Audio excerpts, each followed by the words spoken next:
Bonjour, bonsoir à tous les auditeurs, téléspectateurs, téléspectatrices et internautes. Nous allons avoir une émission spéciale et on va traverser la frontière pour aller du côté de Santo Domingo. Et le correspondant de Radio Métropole depuis des années, de Télémétropole, Jean-Michel Kawa, qui avait déjà discuté de ce projet avec nous, mais pas en profondeur. Et cette semaine, ça domine l'actualité du côté de la République dominicaine. Jean-Michel Kawa, merci. Buenos días, buenas tardes. Buenas tardes, bonsoir, bonjour à tous les amis haïtiens. Dis donc, Jean-Michel, on a déjà parlé de ce sujet, c'est le fameux cas Medusa, donc un procureur en République dominicaine qui est supposé s'occuper de tout ce qu'il y a au niveau de la justice, des droits, de tout ça, et un grand scandale financier, et ça fait du bruit du côté de la République dominicaine. Qui est Jean-Alain Rodriguez Sanchez, avec un prénom bien français? Alors, Jean-Alain Rodriguez Sanchez est un jeune militant du Parti de la Libération dominicaine, PLD, qui était donc au pouvoir avant l'arrivée de Luis Abinader et du parti du PRM, donc du parti qui est au pouvoir depuis 2 ans. Jean-Alain Rodriguez était donc une des étoiles montantes, une des personnes très proches du président, de l'ancien président Danilo Medina, qui avait été nommé donc par le président Danilo Medina procureur général de la République, ce qui est l'équivalent du ministère de la Justice, le ministre de la Justice, donc, qui était supposé donc poursuivre le crime, la délinquance et notamment les affaires de corruption. Or, les dernières révélations de l'actuel procureur général de la République, donc du nouveau gouvernement, montre qu'au lieu de poursuivre le crime, il avait monté une véritable mafia au sein de ce ministère, de la procureure générale de la République, une mafia qui a détourné, selon l'acte d'accusation qui fait plus de 12 000 pages, qui a détourné donc 6 milliards de pesos, soit plus d'environ 222 millions de dollars américains. Donc une des plus grosses affaires de corruption qu'ait connue la République dominicaine. Une affaire qui, comme l'a dit, qui est une des organisations les plus connues de la société civile ici à Saint-Domingue, une affaire de corruption donc, qui a bouleversé les ciments même de la société dominicaine. Effectivement, les réactions ont été nombreuses. Après, suivi les révélations de cette qui a été, on en parlait, on continue depuis plus de semaines maintenant. Et il peut y avoir un petit problème technique, mais on va essayer de fixer tout ça. Mais il y a vraiment, et comme vous dites, une corruption à l'intérieur de la République dominicaine, mais on sait bien que le fameux scandale Odebrecht que nous avons connu au niveau de l'Amérique latine, la grande firme brésilienne qui a fait tout un tollé, que ce soit du côté de Miami et dans plusieurs pays de l'Amérique latine. Comment Odebrecht est lié à cette histoire de plan d'humanisation et des prisonniers en République dominicaine? Qu'est-ce qui se passe exactement, cette connexion? Alors, la connexion vient du fait que la compagnie donc, brésilienne Odebrecht, qui avait reconnu donc avoir versé des pots de vin importants en République dominicaine et dans d'autres pays d'Amérique latine, avait signé un accord finalement avec le procureur général de la République dominicaine, moyennant quoi elle versait une amende de près de 100 millions de dollars, et qu'en échange du paiement de cette amende, il n'y aurait pas de poursuite.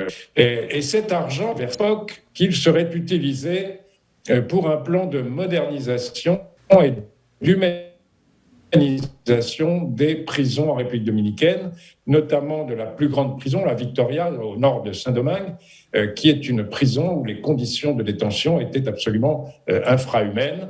Et donc, des travaux ont été commencés pour construire une nouvelle prison à la place de la Victoria. Et c'est cet argent d'Odebrecht, donc de l'amende payée par Odebrecht, qui a été utilisé et qui a été en partie détourné dans cette nouvelle affaire de corruption, l'opération Medusa, dans cette, par l'ancien procureur de la Jean-Alain Rodrigue. Et nous avons de sérieux problèmes d'Internet là. On va tenter de continuer parce que ça dérange un petit peu. Dis donc, Jean-Alain, Rodriguez est un homme qui est responsable de la justice en République dominicaine, qui a eu une entente avec la compagnie Odebrecht pour gérer ce problème de pot de vin en République dominicaine. Et l'argent obtenu, ça a créé d'autres problèmes de pot de vin à l'intérieur de la République dominicaine. Absolument, c'est un bon résumé de ce qui s'est produit. Et donc, cette opération Medusa, en partie, parce qu'il y a d'autres fonds qui ont été également détournés, parce que quand on regarde, lui, c'est une lecture de plus de 12 000, je crois que le total, c'est 12 776 pages d'accusations donc, contre cette structure mafieuse, dont le chef était le procureur général de la République. Et on voit que, par exemple, 2 milliards de pesos ont été détournés en ce qui concerne l'alimentation des prisonniers des 47 prisons dominicaines. Au lieu de fournir une alimentation du riz et des haricots en bon état, les produits qui étaient fournis aux prisons et aux prisonniers donc, étaient des produits avariés, étaient du riz pourri, comme dit l'accusation. Donc, ou du salami avec des vers, enfin des choses absolument étonnantes et incroyables qui ont scandalisé l'opinion publique en République dominicaine. Alors, je me dis ce qui est intéressant, on peut vraiment critiquer la corruption en République dominicaine, mais le travail qui a été réalisé par cette jeune dame et Bérénice est vraiment impressionnant et applaudi par les différents secteurs en République dominicaine, parce qu'avoir plus de 12 000 pages est bien, et je pourrais dire, un rapport extraordinaire. Donc, ce qui signifie que ça montre quand même qu'il y a une structure en République dominicaine pouvant veiller à ce genre de choses. J'ai entendu. Oui, le grand changement, finalement, je dirais, du gouvernement de Luis Abinader, donc du nouveau président du PRM, du Parti révolutionnaire moderne, ça a été de donner l'indépendance au ministère public, donc au procureur général de la République, qui, en l'occurrence, la chef de procureur, c'est l'adjoint de Myriam Herman, mais la chef, Myriam Herman, est une personnalité qui a qui est très respectée en République dominicaine et qui a effectivement appliqué la loi, y compris contre le plus important ministre du gouvernement de Luis Abinader, qui est Lisandro Macarulla. Il est l'équivalent de ce que serait le Premier ministre en Haïti, et il a dû démissionner de son poste récemment parce que son fils et l'entreprise qu'il a créée, Mac Entreprise, étaient impliqués dans cette affaire donc, de corruption de l'opération Medusa. C'est vous montrer que l'indépendance du ministère public et de la procureure générale de la République est réelle, et ça, c'est un changement absolument considérable en République dominicaine qui permet en tout cas de porter l'accusation. Alors après ça, le grand problème, c'est que c'est au juge de déterminer si ces accusations sont fondées ou pas. Et là, malheureusement, beaucoup de juges ont été nommés par Leonel Fernandez ou par Danilo Medina, et dans d'autres affaires de corruption, notamment l'affaire Odebrecht, notamment l'affaire qu'on appelle des Super Tucano, qui sont des avions militaires qui ont été achetés au Brésil, où il y a eu aussi des pots de vin, et une autre grosse affaire de corruption sous le gouvernement de Danilo Medina, qu'on appelle Los Tres Brazos, qui est une affaire de détournement de fonds sur un quartier entier dans l'est de Saint-Domingue, une affaire immobilière. Eh bien, malheureusement, l'acte d'accusation était fondé, était bien établi par Myriam Herman, Janice Bernissa et William Camacho, mais les juges donc, ont trouvé des arguties pour finalement donner des non-lieux. Donc on peut craindre que dans cette affaire d'opération Medusa, il n'y ait pas de condamnation non plus à la hauteur de ce scandale. Et plusieurs juristes font également remarquer que vu le nombre des accusés, vu le nombre des entreprises impliquées dans cette affaire, il va falloir trouver un tribunal suffisamment grand pour mener les débats et que le procès pourrait durer plusieurs années. Donc, je dirais que le procès devant l'opinion publique est déjà engagé. Les médias ont rendu compte, ont fait des résumés de l'acte d'accusation. Un certain nombre de gens d'accusation. Mais maintenant que Jean Alain est emprisonné, est en prison depuis plus d'un an maintenant, depuis juin de l'année dernière. Ça fait 1 an et demi à peu près.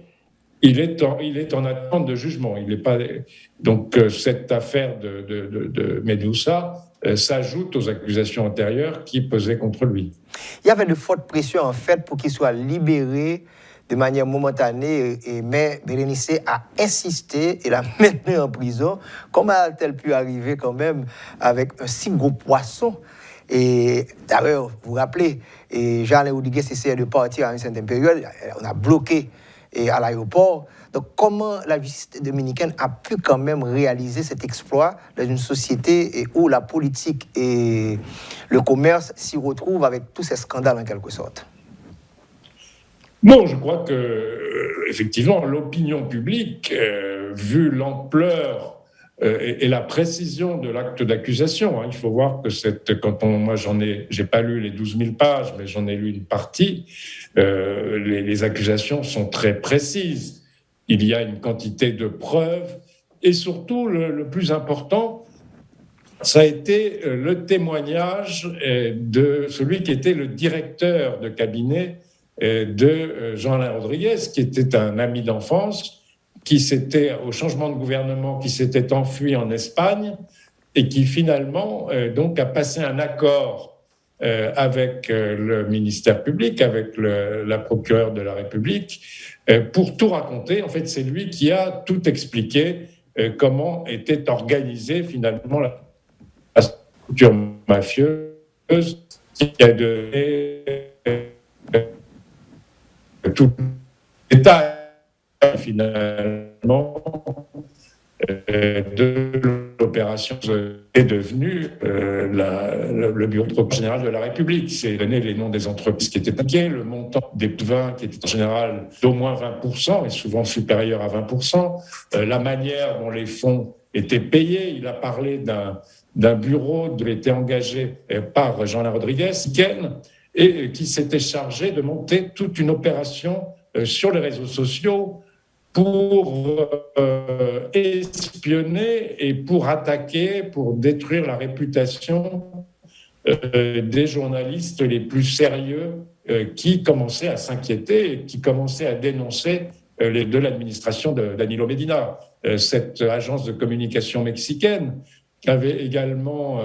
alors tout ça a été payé en cash, en dollars US et en cash. Plus de 2 millions de dollars ont été ainsi payés en espèces à cette sénatrice mexicaine, également pour promouvoir l'image de Jean-Alain Rodrigues, qui avait l'intention à l'époque de se présenter comme à la campagne présidentielle. Donc il y a toutes sortes de détails qui ont été donnés dans ces actes d'accusation, comment par exemple les achats de nourriture pour les prisons, dont je vous parlais tout à l'heure, des opérations immobilières trafiquants notoires, comme le fameux Figueroa Agosto, qui a été à son époque le narco le plus important capturé en République dominicaine. Dans cet acte d'accusation, on voit qu'un de ces appartements qui avait été saisi, 1 million de pesos, avait été vendu proche de Jean-Alain Rodrigues pour 1 500 000 pesos. Enfin, ce genre de détails, et il y en a des dizaines et des dizaines comme ça dans l'acte d'accusation. Voilà, un dossier sulfureux et nous essayons de voir ce qui se passe du côté de la République dominicaine avec ce procureur général, M. Jean-Alain Rodrigues, qui est en justice en République dominicaine et vraiment des déclarations qui devraient nous faire réfléchir. On prend la pause, on se retrouve dans quelques instants pour la deuxième partie de l'émission. Vous suivez le magazine économique sur Radio Métropole chaque dimanche 3h, 100.1, et le dimanche soir 7h sur Télémétropole. Cette émission sera disponible sur Internet, sur YouTube en particulier. Donc, nous suivons ce qui se passe du côté de la République dominicaine. Un scandale et une structure mafieuse mise en place par un procureur général et qui a retrouvé dans les filets de la justice dominicaine le secteur des affaires. Donc, vraiment quelque chose à nous faire réfléchir comment s'occuper de la gestion de la chose publique, la gestion financière. C'est un fameux plan qui s'appelle le plan d'humanisation au niveau du pénitentiaire en République dominicaine, et ceci a provoqué vraiment des pots de vin énormes. Donc, on doit utiliser ça comme un travail exemplaire, si on pourrait dire. Est-ce que je ne pourrais pas voir des Haïtiens, le système judiciaire haïtien, à apprendre comment ça a été fait? Parce qu'en 1 année et demie, à gérer tous ces scandales, je pense qu'on a beaucoup à apprendre pour, je pourrais dire, non seulement le système judiciaire dominicain, mais également au niveau académique, tout ce que l'on pourrait voir, comment l'étude a été réalisée. Vous avez parlé du chef de cabinet qui est retourné d'Espagne et en République dominicaine. Je ne savais pas qu'il y avait un genre d'entente. Est-ce que ça veut dire le fait qu'il soit passé à table, il va avoir une sanction réduite? Comment ça va se faire? Oui, absolument. C'est inspiré de ce qui se passe aux États-Unis, comme vous le savez, où le fait pour un accusé de passer à table, comme vous dites, de donner des éléments importants sur une enquête en cours, lui permet d'obtenir une réduction de peine. Alors, dans son cas, un des membres du ministère public, en l'occurrence Jenny Berenice, est allé en Espagne, l'a rencontré en Espagne, et donc a négocié avec lui ce qu'il a commencé à lui raconter. Quand elle a vu l'ampleur de ce qu'il lui racontait et l'ampleur de la structure mafieuse qu'il décrivait, donc il y a eu cette négociation. Et ce Raphaël Cano, donc, qui, comme je vous le disais, était un ami d'enfance, un condisciple de l'assaillé de Jean-Alain Rodriguez, finalement est le témoin principal de l'accusation, car c'est lui qui a donné le plus de détails sur la manière dont ces pots de vin étaient versés, la manière dont les entreprises étaient obligées de payer plus de 20% du montant des travaux, l'obligation par exemple d'acheter tout le ciment à une seule entreprise, Cemex, la manière dont tous les documents étaient systématiquement détruits. Il y avait une personne qui s'occupait dans les bureaux du procureur de détruire donc tous les documents qui auraient pu être compromettants.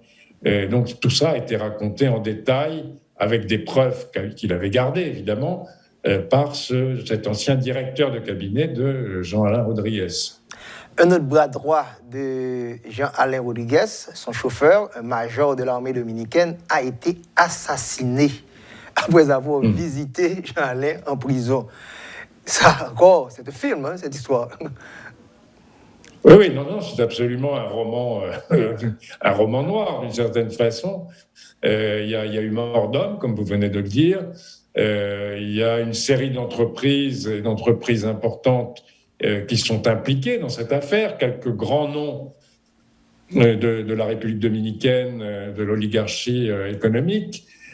Notamment, on a cité Lisandro Macarulla, qui est un homme donc, qui a créé des entreprises, mais qui est aussi très proche de la famille Vicini, qui est la famille la plus riche et les entrepreneurs les plus importants de République dominicaine, alors qu'ils ne sont pas impliqués directement, mais Lisandro Macarulla est connu pour être quelqu'un qui a très étroitement travaillé avec cette famille.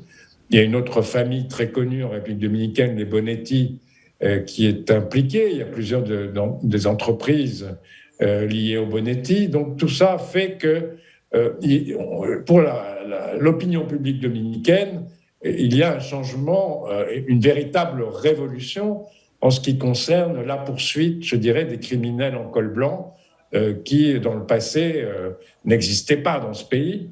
Et là, non seulement donc on poursuit les criminels en col blanc du gouvernement passé, du gouvernement de Danilo Medina, mais ce qui est également tout à fait nouveau, c'est qu'on poursuit, on implique, y compris le membre le plus important du gouvernement actuel, en l'occurrence l'équivalent du Premier ministre, le ministre de la Présidence, C'est comme le numéro 2. serait le Premier ministre en Haïti. Donc ça, pour l'opinion publique, c'est vraiment du nouveau et c'est très applaudi par beaucoup de secteurs, évidemment. C'est comme le numéro 2 du gouvernement, là. C'est le numéro 2, absolument. Après le président, c'est le ministre le plus important, qui est donc a été contraint à la démission. Lui-même n'est pas directement impliqué, c'est son fils qui est directement impliqué, mais comme c'est son entreprise, c'est lui qui l'a créée, et on pensait bien qu'il ne pouvait pas ne pas savoir que son fils était impliqué dans tous ces pots de vin, etc. Il a été, je dirais, acculé à la démission. Mm-hmm. C'est un homme politique, et Jean-Alain et Rodriguez, puisqu'il était très impliqué au niveau du PLD. Quel impact que ces scandales, cette situation sur les partis politiques? Commençons d'abord avec le PLD, Danilo Medina. Alors, Danilo Medina est cité dans 26 pages, si ma mémoire est bonne, de cet acte d'accusation.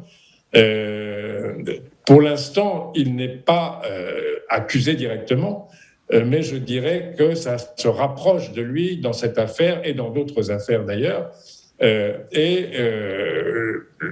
sentiment général et ce qui transpire à la lecture de cet acte d'accusation, c'est que Danilo Medina ne pouvait pas ne pas savoir ce qui se passait dans le bureau de Jean-Alain Rodriguez et toutes ces combines, ces magouilles de cette structure mafieuse, d'autant plus qu'une partie des sommes détournées a été utilisée pour financer la campagne de son candidat, du candidat qui a perdu la dernière élection, donc le candidat de Danilo Medina.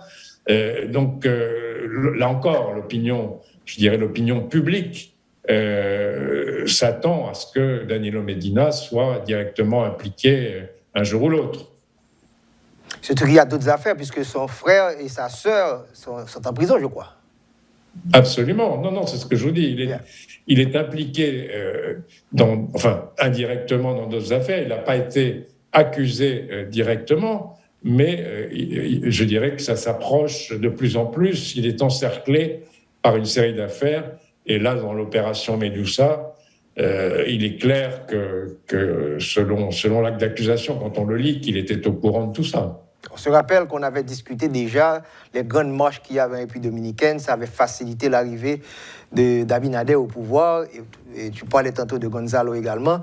Donc ça veut dire que le PLD est très touché par ces scandales financiers? Absolument. Et d'ailleurs, il y a eu une déclaration officielle du PLD disant que ceux qui ont commis des fautes, qu'ils en payent les conséquences, qu'il y avait une responsabilité personnelle. Donc c'était une manière un peu de se dégager, je dirais, de la solidarité avec Jean-Alain Rodriguez. Alors maintenant, si Danilo est impliqué, pour l'instant, le PLD n'a pas encore de candidat désigné pour la prochaine élection présidentielle. Il y a plusieurs pré-candidats, notamment l'ancienne épouse de Leonel Fernandez, Margarita Cedeno. Il y a également l'ancien procureur de la République, général de la République avant Jean-Alain Rodriguez, qui s'appelait Dominguez Brito. Mais pour l'instant, ils n'ont pas encore fait les primaires permettant de choisir leur candidat. Et ce qu'on voit, c'est que la division entre le PLD et la nouvelle force du peuple de Leonel Fernandez, et là pour les prochaines élections, va se jouer entre trois candidats, entre trois partis qui vont être donc le président Luis Abinader qui va se représenter très certainement, le candidat du PLD donc qui n'est pas encore désigné, et Leonel Fernandez qui clairement s'est lancé en campagne pour la prochaine élection présidentielle. Est-ce que l'on pourrait caser Jean-Alain beaucoup plus danéliste que léonéliste? Quelle est la position de Léonel par rapport à ce qui se passe dans ces scandales financiers? Non. Clairement. Jean-Alain Rodriguez était un des très proches de Danilo. Il est resté au comité central, donc l'organe, il y a le comité politique, mais le comité central est l'espèce d'assemblée dirigeante du PLD. Il est toujours donc dirigeant, membre du PLD. Il n'a pas quitté le PLD pour rejoindre Leonel Fernandez, comme un certain nombre d'autres responsables du PLD. Donc il est beaucoup plus, enfin il est daniliste, il n'est absolument pas léonéliste. Maintenant, Léonel, aujourd'hui, face à ce scandale, quelle est sa position? Est-ce qu'il pense fameux stratège, tacticien, on pourrait dire, dans la politique dominicaine, comment il se positionne par rapport à cette affaire? Il a été très silencieux. Pour l'instant, je dirais qu'en silence, il se frotte les mains parce que ça affaiblit le PLD. Donc, dans cette partie à trois bandes, comme je vous parlais, entre le PRM de Luis Abinader, le PLD, dont le candidat n'est pas connu encore, et lui, tout ce qui affaiblit le PLD lui permet d'avoir davantage de chances d'arriver au second tour et donc de se mesurer à Luis Abinader qui est en tête dans les sondages jusqu'à présent. Et d'autre part, il y a une certaine inquiétude quand même chez lui parce que il a peur que le ministère public, qui a été très occupé depuis 2 ans par les scandales de l'époque Danilo Medina, aille voir un peu plus loin et s'intéresse aux scandales nombreux qui ont marqué également ses présidences. L'affaire dont je vous parlais tout à l'heure, des avions Tucano qui ont été achetés au Brésil à la compagnie Embraer, est une affaire qui remonte donc à la présidence de Leonel Fernandez, et où le pot de vin, le scandale de corruption a été reconnu parce qu'il y avait une entreprise américaine qui était sur les rangs pour vendre ses avions. Et donc les Américains, quand ils se mêlent de cette affaire, l'entreprise Embraer a reconnu avoir versé un pot de vin en République dominicaine. Et ça concerne donc l'administration de Leonel Fernandez. Et il y a d'autres scandales qui pourraient réapparaître si on en finit avec les scandales de l'époque de Danilo. Donc il y a, je dirais, à la fois une certaine satisfaction parce que ça affaiblit Danilo Medina et le PLD, mais en même temps une inquiétude parce que ça pourrait être le tour aussi des scandales de l'époque de Leonel Fernandez. Maintenant, le PRM, parti au pouvoir, et Macarulla, qui était également membre numéro 2, qu'est-ce que ça peut avoir comme impact négatif sur l'image d'Abinader, le fait qu'il soit obligé de laisser le pouvoir? Alors, par Abinader, je parle de Macarulla. Macarulla. Non, au contraire, je pense que, encore une fois, c'est une première dans l'histoire politique dominicaine, le fait qu'un ministère public, donc que le ministre de la Justice, en l'occurrence Myriam Herman, procureur général de la République, accuse le deuxième personnage le plus important de l'exécutif. Donc, ça conforte l'image de Luis Abinader qui avait dit dès le début il n'y aura pas comme on dit en espagnol, de vaca sagrada, de vache sacrée dans mon gouvernement, et celui qui commettra des erreurs, qui mettra la main dans le pot de confiture, sera sanctionné et sera soumis à la justice. C'est pas, d'ailleurs, Macarulla n'est pas le premier. Il y a eu déjà plusieurs ministres, y compris qui ont dû démissionner suite à des accusations de corruption ou des accusations de malversation. Donc ça, je pense que c'est au contraire, ça joue plutôt en faveur de Luis Abinader, en ce sens que pour la première fois dans ce pays, la population a le sentiment que effectivement, on combat la corruption, mais pas simplement la corruption du gouvernement passé, mais également la corruption qui peut exister dans le gouvernement en fonction. Et également, ce qui est important de souligner, c'est que ça sert aussi de mise en garde aux gens qui sont actuellement au gouvernement et qui sont conscients qu'il faut faire attention, que si on se laisse tenter, on risque d'en subir les conséquences.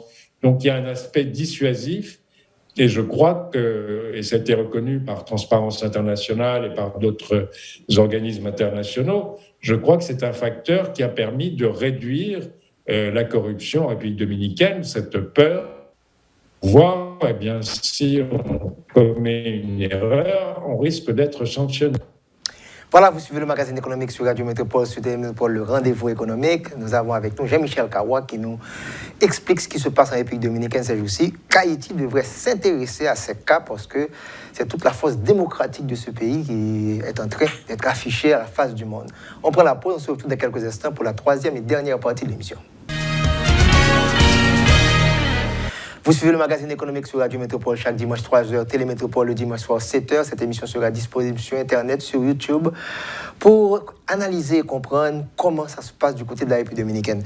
Jean-Michel Kawa, vraiment, vous êtes en train de vivre un moment extrêmement intéressant en République dominicaine, pas vrai? Parce que là, et avec ce scandale, le ministère de la Justice, je ne savais pas que cette jeune dame a dû aller en République dominicaine, mais comment elle est sous forte protection et cette jeune juriste qui est en train de gérer ce dossier si fragile, attaquant les politiciens, l'oligarchie dominicaine, comment vit-elle, cette jeune dame, Bérénice? Alors, encore une fois, hein, elle est une des trois, et c'est pas la chef, c'est Myriam Herman, comme je vous le disais tout à l'heure, qui est vraiment, je dirais, la force, c'est elle et sa réputation d'incorruptible, finalement, qui a permis de créer ce ministère public indépendant que le président Abinader souhaiterait, cette indépendance que le président Abinader souhaiterait inscrire dans la Constitution, en tout cas la renforcer de manière légale et constitutionnelle, pour qu'on ne revienne pas en arrière avec un nouveau gouvernement et qu'on ne revienne pas à un ministère public, à un procureur du style de celui qu'il y avait avec Jean-Alain Rodriguez. Donc ça, c'est une des choses, je crois, c'est un des progrès effectivement démocratiques qu'il faut reconnaître. S'il y a deux choses qui sont saluées, notamment à Washington, dans ce qui se passe actuellement en République dominicaine sous la présidence de Luis Abinader, salué par l'Europe aussi. Là, je parlais hier lors de la réception du 14 juillet avec la représentante de l'Union européenne. Et il y a deux choses qui sont saluées vraiment de manière, je dirais, conjointe par la communauté internationale. C'est donc cette indépendance réelle du ministère public qui permet de lutter contre la corruption passée et présente et la lutte contre le narcotrafic, où il y a eu effectivement une augmentation considérable des saisies de cocaïne et de drogue en général. Et là aussi, évidemment, ça satisfait Washington et les capitales européennes. Donc je pense que ces deux aspects sont à porter, je dirais, au bénéfice de Luis Abinader et sont des arguments importants à son actif, si on regarde son bilan. Après ça, il y a eu évidemment la gestion du Covid qui a été saluée et qui a permis au tourisme de se reprendre très très vite. Les hôtels se sont remplis très vite après les quelques mois de fermeture due au Covid. Et la gestion économique, la stabilité de ce pays qui fait que les investissements étrangers continuent à affluer en République dominicaine. Et je crois que ce sentiment qu'il y a maintenant une justice, en tout cas un ministère public qui fonctionne et qui est indépendant, est très important quand les investisseurs étrangers regardent la République dominicaine et se disent, bon, si on a un conflit, s'il y a un arbitrage, il y a des autorités judiciaires qui semblent vouloir faire leur travail et qui ne sont pas aux ordres du pouvoir ou corrompus, comme c'était le cas sous les gouvernements passés du PLD, de Danilo ou de Léonel. Donc je crois que ce sont des éléments importants qui expliquent que les capitaux étrangers continuent d'affluer en République dominicaine et qui permettent à l'économie dominicaine de continuer à croître malgré la crise internationale, malgré l'augmentation du pétrole que vous connaissez, l'augmentation des matières premières, l'augmentation des prix des aliments et du transport maritime. Malgré ça, la croissance continue. Elle a été ralentie, mais elle continue. Et je crois que cette indépendance du ministère public est un des éléments qui permet donc d'assurer, et je pense que c'est effectivement une leçon importante pour Haïti.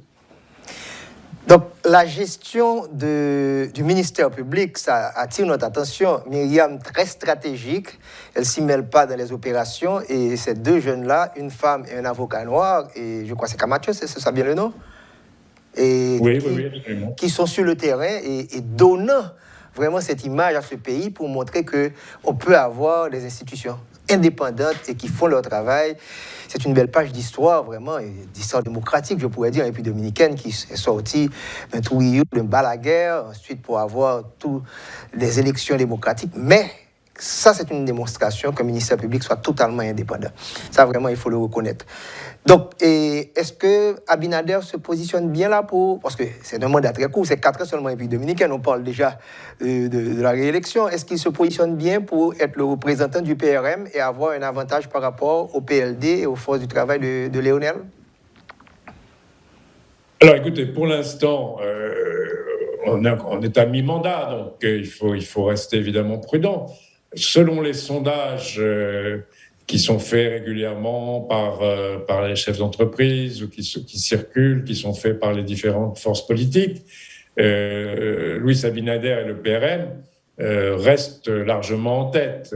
Ils ont, malgré la crise économique, alors, la politique de subvention au prix de l'énergie, notamment des carburants, qui a permis d'éviter donc un mécontentement, je dirais, social, comme on le voit actuellement au Panama, par exemple, où vous savez qu'il y a des manifestations violentes qui sont liées à l'augmentation de 40% du prix des carburants, de l'essence, ce qui n'a pas été le cas ici, parce que le gouvernement a décidé donc de subventionner, malgré le prix de l'augmentation des prix du pétrole sur la scène internationale, le prix du carburant à la pompe n'a pas augmenté, ou très peu par rapport à cette augmentation internationale. Donc jusqu'à présent, je dirais que oui, la popularité de Luis Abinader reste importante, il se déplace beaucoup, il est très présent, il s'est révélé être un bon communicateur, et il a, je pense, toujours, pour l'instant, si l'élection présidentielle avait lieu aujourd'hui, je pense qu'il l'emporterait assez aisément, oui. Mm-hmm. Et maintenant, Léonel, il doit avoir maintenant 68 ans à peu près, Léonel. Léonel, là, oui, 68 ou 69, oui. Mais il veut retourner au pouvoir. Qu'est-ce qui pousse quand même que Léonel ne reconnaisse pas qu'il va y avoir de jeunes politiciens arriver au pouvoir comme il l'a été lui-même? Pourquoi il s'accroche quand même pour aller quand même dans les prochaines élections? Vous savez, un de mes très bons amis haïtiens, en la personne de Ronnie Smart, qui, comme vous vous souvenez, avait été brièvement Premier ministre sous René Préval, si ma mémoire est bonne. Ronnie m'avait dit, parce on est très amis, il m'avait dit un jour, tu sais Jean-Michel, le pouvoir est une drogue plus addictive que le crack cocaïne, c'est une drogue, mais il y a très peu de politiciens qui échappent à cette addiction. Et je crois qu'effectivement, quand on voit des gens comme Leonel Fernandez suivre les pas de Balaguer et s'estimer indispensable, s'estimer être le seul capable de mener la destinée de la République dominicaine, on se dit qu'effectivement, le pouvoir est une drogue très, très puissante. Et je pense que c'est comme ça qu'on peut le comprendre. Pour finir, on sait que Margarita s'est divorcée de Léonel. Je ne sais pas qui a provoqué ça, mais elle est toujours au niveau du PLD. Est-ce qu'on pourrait avoir Margarita comme potentielle candidate pour le PLD pour les élections? Ah oui, absolument. Je pense que c'est une possibilité très réelle. C'est sûrement une des pré-candidates qui a le plus de possibilités d'être la candidate du parti de la Libération dominicaine. Donc on pourrait avoir cette configuration assez étonnante, finalement, d'un candidat Luis Abinader pour le PRM, et d'un candidat Leonel Fernandez pour la FUPU, et de son ex-épouse Margarita Cedeno pour le PLD. Oui, c'est tout à fait envisageable, et c'est même, je dirais, probable. C'est ça. Pour finir, comment elle était, à part cette affaire de Général Rodriguez, qu'est-ce qui se passe du côté de la République dominicaine là? C'est très calme, comment c'est là-bas? Oui, comme je vous le disais, finalement, la situation sociale reste plutôt calme. Bon, de temps en temps, mais il y a très peu de mouvements sociaux violents, en tout cas pour l'instant. Les gens ont conscience, il y a une inflation qui est préoccupante, mais je crois que le gouvernement a bien expliqué que les causes étaient externes. Il y a une certaine responsabilisation des commerçants, en tout cas, qui essayent de... Et puis, il y a des efforts au niveau des produits agricoles pour mettre en vente les produits de base à des tarifs qui restent raisonnables. Il y a une certaine augmentation des salaires qui fait qu'une partie de l'inflation est quand même compensée. Mais la situation reste évidemment très, très, très difficile. Comme vous le savez, la guerre en Ukraine, malheureusement, risque de durer encore un bon moment. Donc tout ça crée des perturbations sur le marché énergétique international, sur le marché des céréales. Et tout ça se traduit pour des pays comme Haïti, pour la République dominicaine, par des difficultés importantes sur le plan économique. Et comment vous regardez la situation, particulièrement dans la zone métropolitaine de Port-au-Prince en République dominicaine? Écoutez, les médias dominicains suivent attentivement ce qui se passe en Haïti et ces derniers événements, ces nouveaux massacres, cette guerre des gangs est évidemment inquiète en République dominicaine, est utilisée par les secteurs d'extrême droite pour faire pression sur le gouvernement dominicain pour accélérer le rapatriement des Haïtiens en situation illégale. Donc ça crée... Et d'un autre côté, je sais de sources sûres que le gouvernement dominicain s'active pour mobiliser la communauté internationale pour essayer d'aider à trouver une solution à cette crise. Le gouvernement du président Abinader et notamment son canciller, son ministre des Affaires étrangères, Roberto Alvarez, passe le plus clair de son temps donc à essayer de faire ce que peut faire la République dominicaine, c'est-à-dire finalement mobiliser la communauté internationale qui, et comme vous le savez, avec le problème de l'Ukraine, avec une série d'autres problèmes, la Chine, etc., c'est beaucoup désintéressé d'Haïti, ce qu'on appelle la fatigue des bailleurs de fonds, et tout ça. Et la République dominicaine est là pour rappeler constamment, écoutez, le problème d'Haïti s'aggrave et il faut essayer de faire quelque chose. Merci encore, Jean-Michel Kawa, pour votre disponibilité et surtout l'analyse claire et limpide des deux côtés de la barrière, pas vrai, que ce soit Haïti ou encore la République dominicaine. Merci et bon week-end. Merci à vous et merci aux amis haïtiens et à bientôt et j'espère que tout s'arrangera chez vous. Ciao, à la semaine prochaine.